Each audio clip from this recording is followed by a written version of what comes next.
Hey everybody, Andrew Reynolds back again with FindYourFuels.com, here to answer some more of your questions. And I've been hearing a lot of people wanting some help with their networking. So I'm going to try to keep this once again to under 5 minutes. That's my goal at all times. But I want to really try to buzz you through some of the different levels of quality of connection. Because at the end of the day, having lots of people on your LinkedIn or lots of people on your Facebook has no bearing on your success if they don't have any connection with you. If they don't have anything they would sacrifice for you, if they wouldn't be willing to take your call in the middle of the night to see if they need your help, that's not going to help you in any ways. It's like having $1 million in Monopoly money.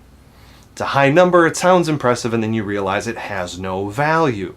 So let's quickly go through the different levels of strength. First off, the lowest bottom of the barrel is proximity. Hey, we grew up in the same town. Yeah, I was born in the same state as you. Oh, okay. Not much strength there. Hey, I'm your next door neighbor. Okay, great. You need anything? Proximity relationships have almost no strength to them. And just even as I went through the examples, you're feeling in yourself, it's like, and you're not willing to sacrifice for that person. Therefore, the amount of proximity networking you have really doesn't make much difference. And as a quick aside, having a buy local movement, unless you're willing to refer customers one to the other, means almost nothing to your customers. Unless they have a shared goal, which we'll hit later, of seeing the area, be raised up, that's not going to have any business appeal for you. If I know that you'd really rather me come to your McDonald's versus the McDonald's a few miles down the street, well, of course you'd want, isn't that what businesses do? They want customers to go there instead of the other place. That doesn't have much pull. You really have to pull it above proximity if you want something to work. Next one is shared past. Okay, yeah, you were born in my town, that's fine. Hey, I worked at that place you worked at. Oh, maybe we have some things we could laugh about. Were you there that summer where they had that speech? Oh, that was terrible, I went to, that's why school associations have much stronger pull than I used to live close to where you live. There's that shared past. There's relatability. There's probably things that were mutually frustrating that, kind of the shared pain is lessened effect can help. Now, moving a little bit above shared past, and this is pretty low on the scale, is transactional. I'm growing my business to a new level where we're thinking about doing some different kinds of hiring. It means there's a lot of legal things I'll be having to jump through. There's a person I met once at a business event, and I saw him again, and I found out they do what I need. For a time, I'll work with them, but by and large, I don't really, probably won't work with them again. Who cares? You did what I need you to do, and we're moving on. Thank you for your service. That's why I paid you money, but we're done here. Transactional is stronger than the first two, but it's kind of a one and done thing. So let's think a little bit higher. The amount of transactional customers you have, relations you have, yeah, it's nice. They paid you their money, you gave them a receipt, we're done, yeah, you did good. Now shared interest is actually a little bit higher. Much more, especially living in a state where the state football team, the professional football team I like, is in a different state. I really prefer finding people who like my team. Shared interest can be very powerful. Oh, I love those movies. Oh, I love that team. Oh, I love this song. The more you feel you're around people like yourself, there's a stronger bond than even you've done business with this person. So shared interest can be really great. The more shared interest people you have in your network, the stronger that network will be, because if you have a shared interest, you do feel a little bit more akin to helping them and sacrificing for them, which is the whole point. Now, even more than shared interest is shared goal. Let's go back to that proximity example of buy local. Now, if you have people who have a shared interest in seeing the local economy really boom, and they don't like the big box stores and they like the mom and pop, the reason that's strong is not the proximity, it's the shared interest.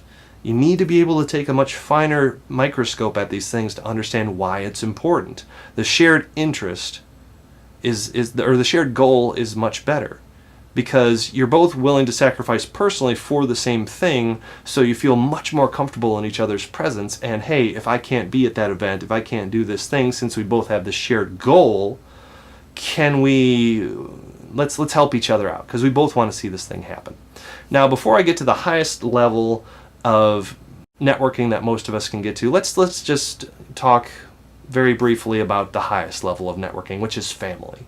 Now, even if there's someone I really enjoy and they're a part of my business and they're just a great person, if I can have lunch with them or be at the sickbed of a even disenfranchised family member who no one really likes and they're kind of the black sheep of the family, if they're in a really critical condition, I'm sorry, I gotta go visit my uncle, my aunt, my third cousin's second roommate. If there's a actual blood relationship, well, maybe not the roommate part, but you get the reference. If there's blood involved, we do what we can. We'll sacrifice for them, because there's just something in the heart of all of us that if you're family, we take care of each other. It's one of the strongest bonds you can have. Now, once again, short of family, short of blood relationships, interdependence is about the strongest networking you can get. If I know as a business that this other business is about to go out of business and I rely on them for service, I'm probably going to do anything I can, go to the events, try to sell them in the community, anything to get their numbers up to keep them in existence, because I depend upon you. Now, this is important because I might not even like you, but if I depend upon you, then that's a very strong contact, because I need you.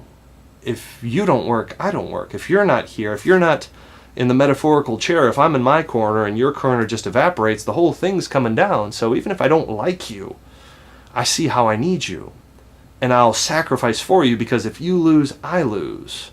Those are very strong networking things. So now let's tie this up very quickly. I know we're short on time. The reason for networking is to get the most amount of contacts and the highest concentration of sacrifice that you can. I would take 10 family members that have my back in the area over 1,000 proximity relationships. I would take 6 interdependent relationships that they will live or die if I live or die over people that I went to high school with. We all would. So as you're going out there and networking, it's not about who knows you and who likes you even. It's about who knows you, who likes you, and who would sacrifice for you. So don't go for, well, I want to meet all the CEOs. I want to meet all the decision makers. I want them in my Rolodex. If they wouldn't do anything for you, who cares? Oh, hey, I was born in the same city that you were. Isn't that fantastic? Okay, hey, we're close to the same age. Did you know that? And, well, you're a CEO, and I'd be happy to have you, have me on your Rolodex, on your contact list. Mind if I email you? Yes, I do. Because that'll probably, at least the amount of time it would take for me to delete your message is a waste of my time. So, as we're thinking about networking, a little bit of a full face push here, but let's think about the strength of these relationships. How many people do we have that would be willing to truly sacrifice for us? Even making a reference is a sacrifice. Even recommending somebody is a sacrifice, because you're putting your name on the line. So hope that's of help to you. If you have any questions, as always, leave them in the comments below. Please subscribe. We love seeing many more of you joining the subscribers to say that, hey, every time a video is put out, that's something I'd like to see. And of course, as a subscriber, you see it before the internet does. We post every Monday to different sites, but the subscribers always get the first dibs. So you can be just that much further ahead. Thank you so much. And as always, stay tuned for more. Thanks.